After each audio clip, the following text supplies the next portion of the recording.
क्या कभी आपने ऐसे इंसान को देखा है जिसका एक्सीडेंट हो गया हो या फिर उसकी बॉडी के दो पीस हो गए हों और उसके बाद वो जोर जोर से उछल रहा हो, उसको अपने आप ही झटके लग रहे हों? आपको पता है कि वो क्यों उछल रहा होता है या फिर उसे इस तरह से झटके क्यों लग रहे होते हैं? या फिर क्या आपने कभी किसी इंसान के ऊपर किसी दूत की सवारी आते हुए देखा है, जिसमें कि उस साधक का या फिर उस भगत का जो शरीर होता है ऐसे करके या फिर ऐसे करके हिल रहा होता है, झूल रहा होता है? या फिर कभी कभी तो किसी किसी इंसान को जब दूध की सवारी आती है तो उसे बहुत तेजी से झटके लगते हैं। क्या आपको पता है ऐसा क्यों होता है? एक्चुअल में जब किसी इंसान का एक्सीडेंट हो जाता है, जब उसके शरीर का कोई अंग उससे अलग हो जाता है या फिर उसकी बॉडी बहुत बुरी तरीके से डैमेज हो जाती है, अक्सर उसे बहुत तेजी से झटके आ रहे होते हैं। वास्तव में उसे उस तरह के झटके उसके सूक्ष्म शरीर द्वारा आ रहे होते हैं, जो कि डैमेज हो चुकी उसकी बॉडी में सामंजस्य या फिर संतुलन नहीं बना पा रहा होता है।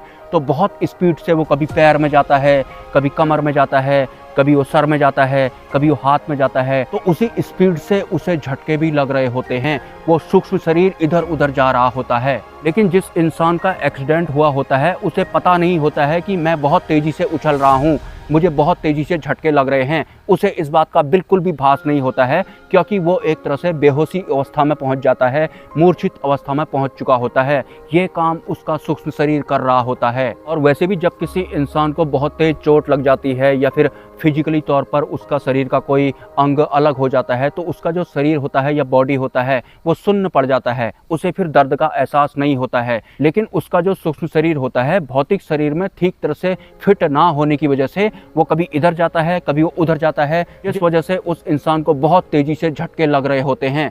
हालांकि उस पेशेंट को बिल्कुल भी नहीं पता होता है कि मैं बहुत तेजी से अपने आप ही उछल रहा हूँ, मुझे झटके पड़ रहे हैं।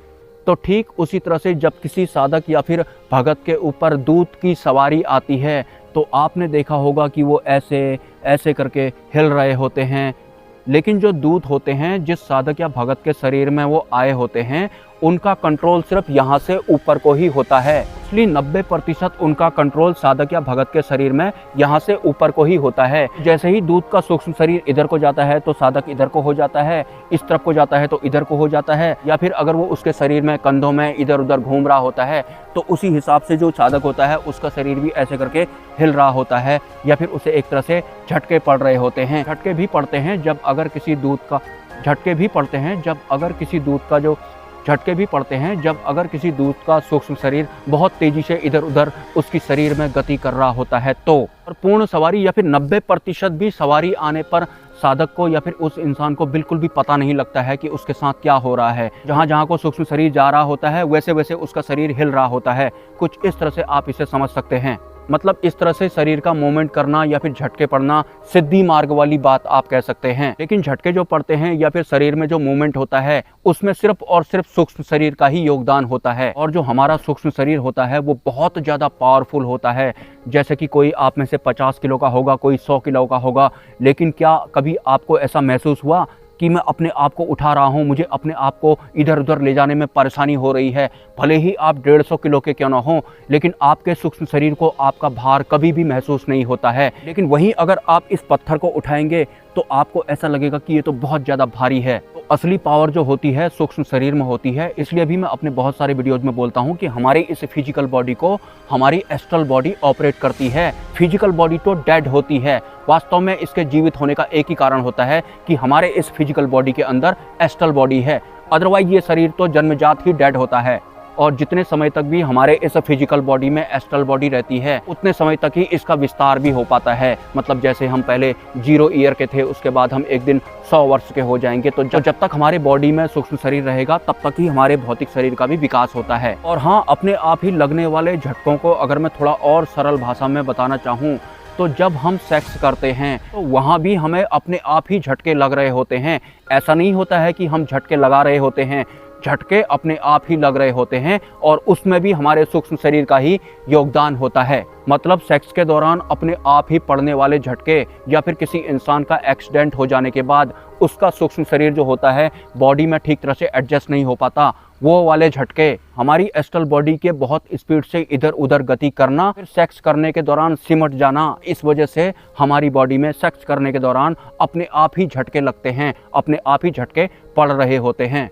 इसे थोड़ा और सरल करते हैं। बहुत सारे साधकों को गंदे सपने आते हैं, मतलब काम वाले सपने आते हैं, जिसमें कि वो सेक्स कर रहे होते हैं। वो स्त्री भी हो सकती है और वो पुरुष भी हो सकता है। टोटल मिलाकर वो गंदे सपने होते हैं। लेकिन उस स्वप्न के घटित होने के दौरान आपने नोटिस किया होगा कि आपको अपना वजन बिल्कुल लगता ही नहीं है। आप अपने आप को गुब्बारा जैसा फील करते होंगे, जैसे कि आपका कोई वजन ही नहीं है। एक्चुअल में गंदे सपनों के दौरान भी जो हो रहा होता है वो भी सूक्ष्म टू सूक्ष्म शरीर हो रहा होता है। इस वजह से हमें ऐसा फील होता है कि हमारा जैसे कि कोई वजन ही नहीं है, हम जैसे कि हवा हैं।